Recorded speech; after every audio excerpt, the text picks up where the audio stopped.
అందరికీ నమస్కారం. నిన్న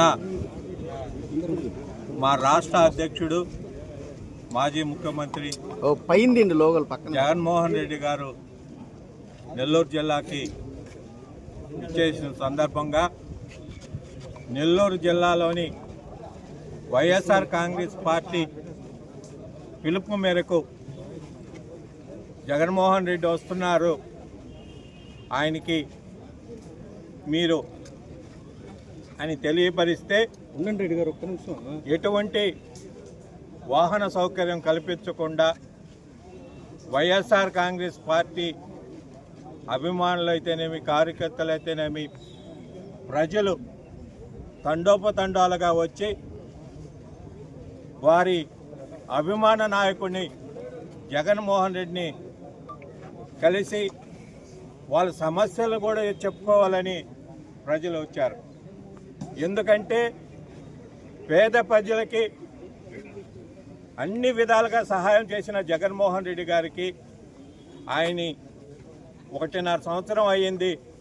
మేమంతా ఆయనకి చూసి మాకు మేలు చేసిన మా జగన్మోహన్ రెడ్డిని చూడాలనే ఆకాంక్షతో గ్రామ గ్రామాన తండోపతండాలుగా ఎవరికి వాళ్ళే స్వచ్ఛందంగా వచ్చారు. కానీ ప్రభుత్వం రాష్ట్రంలో ఎప్పుడు లేని విధంగా నెల్లూరు జిల్లాలో, ప్రశాంతంగా ఉండే నెల్లూరు జిల్లాలో గ్రామాల్లో నాయకులకి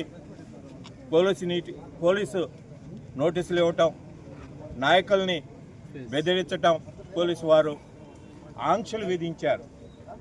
ఎమర్జెన్సీ కల్పించే విధంగా నిన్న నెల్లూరులో కనపడింది. ఏమి ఇంతకు అంత ఎమర్జెన్సీ పెట్టాల్సిన అవసరం వచ్చింది?